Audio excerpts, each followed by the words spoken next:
Assalamualaikum warahmatullahi wabarakatuh. Halo semuanya, perkenalkan nama saya Uci Markoneni dari jurusan Matematika, Program Studi Statistika, Fakultas Matematika dan Ilmu Pengetahuan Alam Universitas Riau. Di sini saya akan menyampaikan materi tentang visualisasi data dengan dosen pengampu Ibu Nur L. Goldamer, SSI, MSI. Langsung saja kita masuk ke pendahuluan. Nah, jadi analisis data yang baik itu dimulai dari pemahaman struktur data, dilanjutkan dengan eksplorasi untuk mengenal karakteristik data, serta diperkuat melalui visualisasi yang efektif. Nah, ketiga proses tersebut saling berkaitan dalam membantu menemukan informasi penting sekaligus menyampaikan hasil analisis secara jelas sehingga dapat digunakan sebagai dasar pengambilan keputusan. Nah, selanjutnya kita akan masuk ke pembahasan memahami tipe dan struktur data. Nah, jadi tipe data ini yang sering digunakan dalam analisis statistika ini meliputi data numerik yang berbentuk angka dan dapat dihitung, dan juga data kategorik yang menunjukkan kelompok atau label tertentu, data teks berupa dokumen atau tulisan, data waktu yang berkaitan dengan tanggal atau periode tertentu, serta data gambar atau multimedia yang mencakup gambar, audio, maupun video. Nah, data juga dikelompokkan berdasarkan strukturnya, yaitu data terstruktur dan data tidak terstruktur. Nah, jadi data itu memiliki berbagai tipe dan struktur yang perlu dipahami sebelum dilakukan analisis. Dengan mengenali jenis data serta perbedaannya antara data terstruktur dan tidak terstruktur, proses pengolahan dan analisis data dapat dilakukan dengan lebih tepat sehingga informasi yang dihasilkan menjadi lebih akurat dan mudah dipahami. Nah, kita bahas mengenai data terstruktur dan data tidak terstruktur. Jadi, data terstruktur itu merupakan data yang tersusun rapi dalam format tertentu. Biasanya berbentuk tabel dengan baris dan kolom yang jelas, sehingga mudah disimpan dan diolah menggunakan perangkat lunak statistik maupun basis data. Nah, kemudian data tidak terstruktur.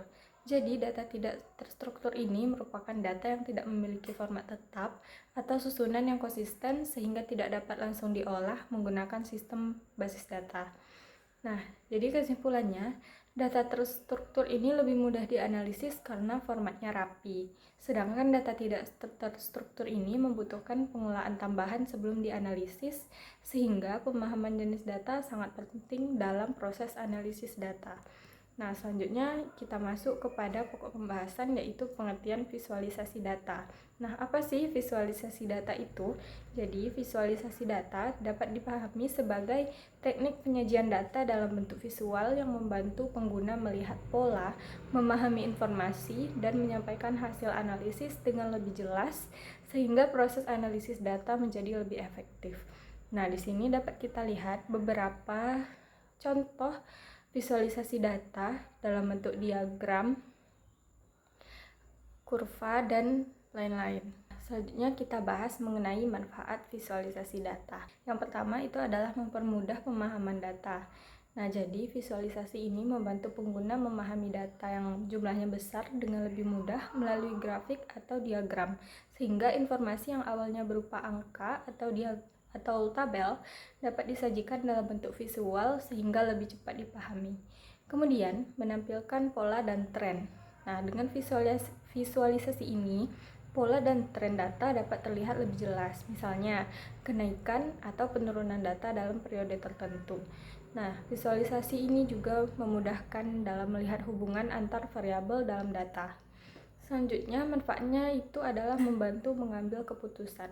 Nah, pada tahap ini dilakukan pengamatan awal terhadap data untuk memahami pola, kecenderungan, dan hubungan antar variabel.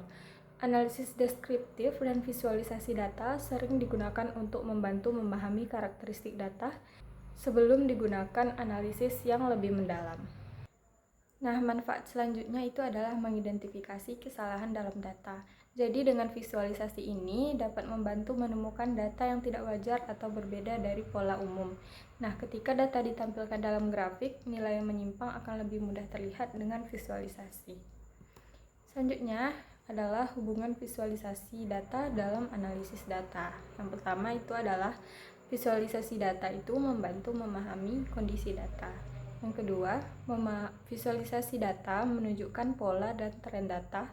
Yang selanjutnya, visualisasi membantu menemukan data yang tidak wajar, dan visualisasi juga memudahkan penyampaian hasil analisis. Nah, jadi visualisasi memiliki hubungan erat dengan analisis data karena membantu memahami kondisi data, melihat pola, menemukan kejanggalan, serta menyampaikan hasil analisis dengan lebih jelas sehingga proses analisis menjadi lebih efektif.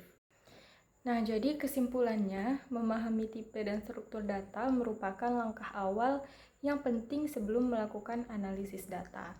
Data yang digunakan dalam analisis memiliki beberapa bentuk seperti data angka, kategori, teks, waktu, maupun data multimedia, sehingga cara pengelolaannya juga bisa berbeda.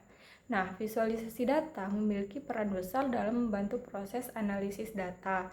Dengan visualisasi data yang awalnya sulit dipahami dalam bentuk tabel atau angka dapat ditampilkan dalam bentuk grafik sehingga pola, tren, dan perbandingan data dapat terlihat dengan lebih jelas. Nah, itu tadi materi pertama tentang visualisasi data. Sekian yang dapat saya sampaikan.